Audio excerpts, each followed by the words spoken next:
সুপ্রিয় দর্শক, আসসালামু আলাইকুম। কেমন আছেন সবাই? আজকের ভিডিওতে একটি গুড টপিক নিয়ে আলোচনা করতে চাই। সেই টপিকের মূল উৎস থাকবে হয়তো আপনারা থাম্বনেল দেখে অলরেডি বুঝতে পেরেছেন। তো এই বিষয়ে শুধু আমি ভিসার জন্য আসলে এখানে ব্যবসা করতে আসি নাই, এখানে জাস্ট আপনাদের কিছু সাজেস্ট করতে চাই এবং যদি ভালো লাগে সেটা আপনাদের ব্যাপার। কোথায় করবেন, কার কাছে করবেন বা আমার কাছে করবেন, এটা একান্তই নিজের সিদ্ধান্তের বিষয়। কিন্তু আমি আমার সাবস্ক্রাইবার হিসেবে আপনাদেরকে আমি একটা শেয়ার করতে পারি, একটা সাজেস্ট, আমার ব্যক্তিগত সাজেস্ট। সেটা হলো, বর্তমান সময়ে অনেক ভাই ব্রাদার আছেন কিন্তু চাকরির জন্য অনেকেই ঘুরছেন, কিন্তু অবশেষে দেখা যায় 5-6 লাখ টাকা ঘুষ না হলে চাকরি পাচ্ছে না এবং লেখাপড়া করে হচ্ছে না কোনো চাকরি বা কোনো কাজের ব্যবস্থা।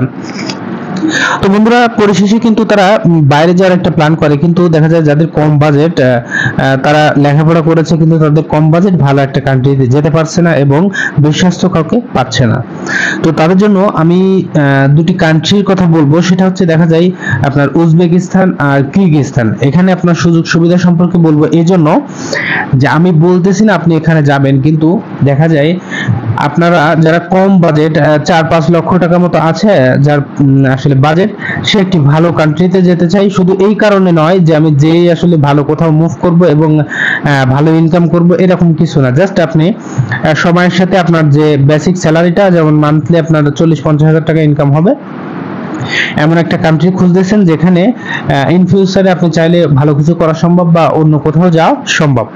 এমন অনেক ভাই আছেন যে আমার কাছে মেসেঞ্জারে বা হোয়াটসঅ্যাপে অনেকেই বলেন যে আমাদের বাজেট কম ভাই, আমাদের জন্য একটা ভালো সাজেস্ট করেন। তো সেক্ষেত্রে বলবো, আপনারা বর্তমান সময়ে কিন্তু কিরগিজস্তান এবং উজবেকিস্তান ভিসার রেশিও খুবই ভালো। হয়তোবা অনেকেই শুনেছেন যে মানুষ প্রতারিত হয়েছে এবং টাকা পয়সা অনেক ক্ষেত্রে অনেকেই সমস্যা হয়েছে, কিন্তু এটা আপনাদের এর জন্য কিন্তু সম্পূর্ণ মানুষ চেনা বা আপনাদের মানুষ খোঁজা এটার ব্যর্থতা। কারণ আমি অনেক ভিডিওতে বলেছি যে ভিসা প্রসেসিং এর আগে যদি সময় লাগে 1 মাস, অন্তত আপনারা 2 মাস থেকে 1.5 মাস যাচাই বাছাই করবেন এবং ভালো এক জায়গায় দিবেন, সেজন্য কাজ পারে, এবং যদি কাজও না পারে তাহলে টাকাটার গ্যারান্টি আছে।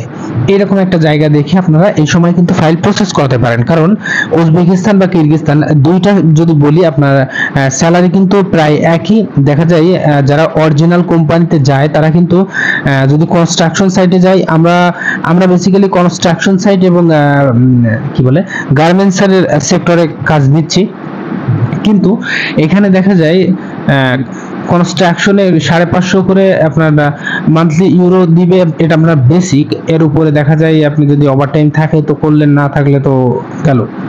তো এখানে কিন্তু আপনার ওভারটাইম কখনো ধরবেন না, আপনারা ধরবেন অবশ্যই আপনাদের যে বেসিক। এটা অন্যদের ক্ষেত্রে হোক, যদি আমি বলি আমার ক্ষেত্রে না, এটা অন্য এজেন্সি যদি কোথাও জমা করেন সেখানেও ঠিক এমনই বিষয়। তো বন্ধুরা, আর এটা ঠিক যে আপনারা সেখানে গেলে অনেকেই দেখা যায় বিপদে পড়ে, অনেকেই এক কাজের কথা বলে আর এক কাজে নিয়ে যায়। এগুলো আপনারা অবশ্যই ভালো একটি মাধ্যম দিয়ে করাবেন, যাতে আপনি যে অনেকেই কিন্তু এখনো পর্যন্ত আমার কাছে অ্যাভেলেবেল প্রুফ আছে যারা গেছে, অন্ততপক্ষে আমাদের এখান থেকেও যারা আমি 2-1-5 জন নিয়ে গেছি, তারা কিন্তু অনেক ভালোই আসলে সাজেস্ট করছে এবং অনেকজনকে উৎসাহিতও করেছে অলরেডি। তো বন্ধুরা, এখানে গিয়ে সুযোগ সুবিধা যেটা পাবেন, দেখা যায় আপনি 50 থেকে 60 হাজার মতো স্যালারি পাবেন, এটা মিডল ইস্টের যে কোনো কান্ট্রিতেও পাবেন। কিন্তু উজবেকিস্তান বা কিরগিজস্তানে এখানে কিন্তু আপনার পাশে ইউরোপ আছে, যেমন আপনার রাশিয়া হয়ে, বেলারুশ হয়ে আপনি জার্মান, ফ্রান্স, স্পেন, সুইজারল্যান্ড, যে কোনো সময় কিন্তু আপনি একটা চান্স নিতে পারেন। আর এটা এইসব আসলে ইউরোপিয়ান ইউনিয়নের পাশ যেসব কয়েকটা কান্ট্রি আছে, সেখানে কিন্তু আপনি অ্যাভেলেবেল এরকম দালাল চক্র পাবেন এবং বিভিন্ন ডঙ্কারকে পাবেন, যারা আপনাকে কিছু টাকার বিনিময়ে আপনাকে ভালো একটা কান্ট্রিতে নিয়ে যেতে পারবে, কিন্তু দেখা যায় কাজ দিতে পারবে না। তো বন্ধুরা, আপনার কিন্তু এইভাবে দেখা যায় আপনার মিডল ইস্টে যেও হয়তো 2-1 বছর লাগবে আপনার টাকাটা উঠাতে, এখানেও কিন্তু সেম প্রসেসে যদি আপনি ইনকাম করতে পারেন ভালো, তাহলে তো দ্রুত হবে, আর না হলে দেখা যায় 1-2 বছর লাগবে। এরপরেও আপনার টাকাটা উঠে গেল, তারপর আপনার ফ্যামিলিও মোটামুটি এস্টাবলিশ হলো, এরপরে আপনি কিন্তু চাইলে একটা সুযোগ নিতে পারেন। কিন্তু এইগুলো কিন্তু মিডল ইস্ট থেকে নাই। মিডল ইস্ট আসলে ভিসা প্রসেসিং করা, এটা কিন্তু ভাগ্যের উপরে, ঠিক আছে। আর এখানে আপনি যদি গুড অপরচুনিটি পাবেন, সেটা হচ্ছে যে আপনি চাইলেই নিজে নিজে অনেক কিছু করতে পারবেন। তো বন্ধুরা, আলাদা আলাদা যদি ভিডিও চান তাহলে অবশ্যই নেক্সট কোনো ভিডিওতে কমেন্ট করবেন এবং এই ভিডিওতে কমেন্ট করতে ভুলবেন না।